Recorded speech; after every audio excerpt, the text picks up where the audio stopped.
France Bleu Drôme Ardèche, la vie en bleu, Héloïse Erignac. Corinne Pélissier, vous êtes notre experte du jour, sophrologue à Valence et experte justement en Feng Shui. Parlons de ces enfants qu'on aime dans une maison, qui nous encombrent aussi, souvent, dans une maison.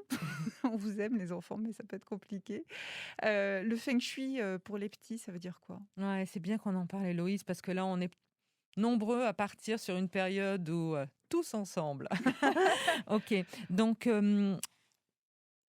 l'enfant, l'ado, est représenté dans l'espace par sa chambre. Sa chambre est son univers où il doit, lui, y trouver un peu de tout ce dont il a besoin. C'est-à-dire d'y trouver le sommeil, le travail, le ludique, la représentation de l'échange avec les autres, la concentration, etc. Mhm. L'enfant C'est attend. une mini-maison, quoi. C'est une Ouais, c'est mini... son. ouais, Ouais, ouais. exactement. Alors que nous, adultes qui y habitons, on a les espaces communs, Ouais. on a aussi notre chambre, on a plus d'espace que. Euh, L'enfant, dans sa découverte du monde, il va investir l'espace commun, comme bien évidemment. Mais il y a quelque chose que j'aimerais vraiment transmettre aujourd'hui. Il y en a deux en fait.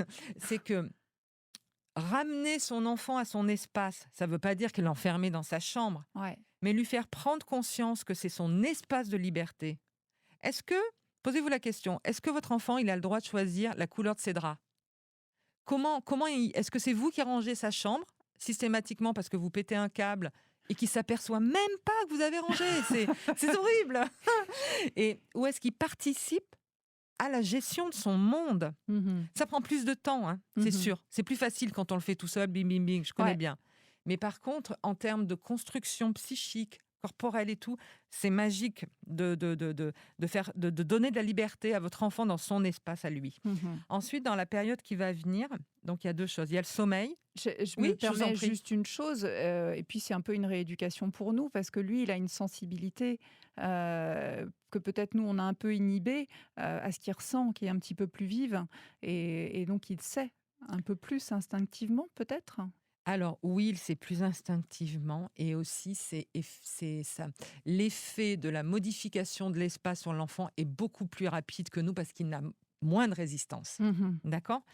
Euh, Ce que je voulais vous dire, c'est que il y a un petit conseil, d'accord. Mhm. Vous voyez, le dimanche ou le mercredi, 17h, 18h, il y en a un peu partout. La pression monte. La pression monte, femme au bord de la crise de nerfs ou homme au bord de la crise de nerfs. Eh ben, s'il y a un endroit que vous avez identifié dans votre maison, souvent c'est le centre énergétique, c'est-à-dire c'est à peu près le centre. Mais si c'est Ouais. pas le centre parce que c'est dans les toilettes, trouvez un endroit mais qui est assez visible et accordez à cet endroit vraiment nos concessions sur propreté, rangement. Ouais. Vous allez mesurer qu'en fait, vous aurez la sensation que les choses sont beaucoup plus en ordre. Même Et si la chambre de l'enfant n'est même pas s'il y a rangée, encore même plein de s'il y a de la Playmobil dans le vaisselle salon, dans la même si tout ça. cuisine. Et ça, Ok. c'est très apaisant pour votre mental à vous, pour tenir en ce moment. Mhm. D'accord. Donc ça, c'est un conseil. Ensuite, par rapport au sommeil de l'enfant, parce que si l'enfant dort bien, ben on est bien, on est Mhm. mieux. Ah bah oui. Donc, est-ce que vous vous êtes déjà couché dans le lit de votre enfant Mhm. en imaginant avoir sa taille Mhm. et en imaginant devoir y trouver le sommeil dans cet espace-là? Mhm. Observez le volume d'air au-dessus de lui, la distance entre lui et la porte, les différents objets que vous voyez, les jouets qu'il regarde, le dinosaure, mais souvent un nombre important de doudous. Ouais. Récemment, j'étais chez une petite fille de 4-5 ans, il y avait 14 doudous sur le lit. Ah oui.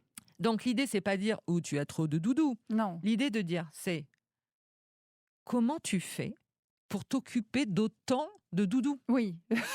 C'est trop 14 doudous, mais parce que tu peux pas apporter attention, ça fait beaucoup, beaucoup de monde. Oui. Donc sélectionne ceux vraiment qui ont besoin de toi. Ouais. Et inverser la vapeur. C'est Pour pas dormir, le doudou. c'est pour passer la Oui. nuit. C'est-à-dire qu'ils peuvent être sur le lit dans la journée, mais on les enlève, ou alors il faut que le lit soit Au plus minimum, c'est dégagé. ça. Ouais, d'accord. D'accord. On les Et au couche lieu de dire ailleurs. que c'est l'enfant qui a besoin du doudou, quand il y en a beaucoup, C'est le essayez doudou de qui a dire besoin de l'enfant. ok, c'est le doudou qui a besoin de l'enfant. Ouais. D'accord.